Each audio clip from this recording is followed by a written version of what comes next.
اليوم في اطار النقل واللوجيستيك واحد المجموعه ديال المواضيع تمت اثارتها كتعلق بهذا القطاع اللي هو واحد القطاع حيوي، واللي انتظارات ديال المواطنين منه كثيره بزاف، سواء في مجال النقل السككي والقطارات والتاخر اللي فيها والتهالك اللي في بعضها وعدم وصولها لاماكن اخرى، وايضا فيما يتعلق بالنقل الجوي سواء الداخلي والخارجي والتذاكر والاسطول الى اخره.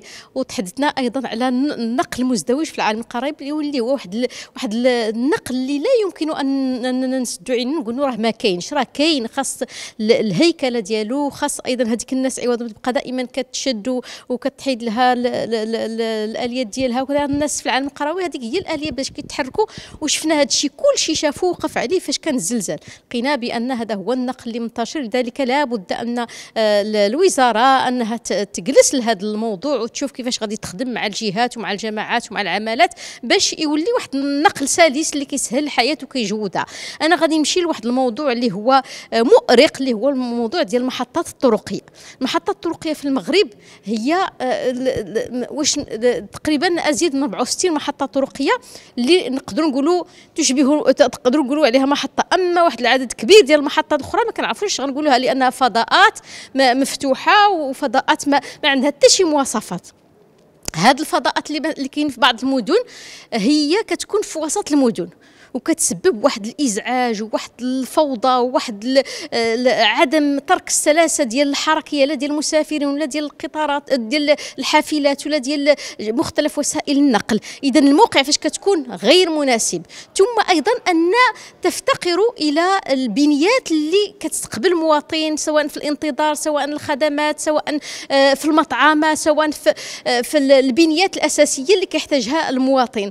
ايضا عندنا واحد المجموعه ديال الحافلات اللي كتوقف خارج هذه المحطات، ونسمع اصوات مزعجه وملوثه وما كاين حتى شي مراقبه، وايضا كتفلت من اداء ذاك الرسم الجبائي اللي هو شي حاجه اللي كتدخلوا الجماعات واللي كتخدم به المصالح ديال المواطنين. هنا كنقولوا شكون من يراقب هذه الحافلات وهذه الفوضى اللي كاينه في هذا خارج المحطه الطرقيه وكتهز الناس من خارج المحطه الطرقيه. وبالتالي انا غادي نمشي نعطي واحد النموذج لمحطه طرقيه مهينه لكرامه المواطنين اللي هي المحطه الطرقيه اللي كاينه في إنزكان.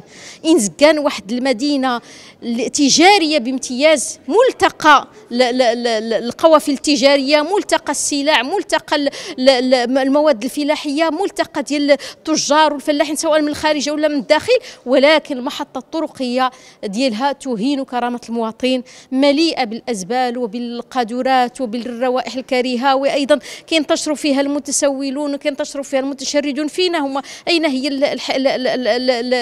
الدوله الاجتماعيه من هؤلاء؟ كينتشروا ايضا واحد المجموعه ديال السلوكات اللي هي مخله، وايضا كاين عدم الامن وكتنعدم السلامه وكتنعدم الجوده ديال الخدمات، وخاصه في البنيات اللي كاين.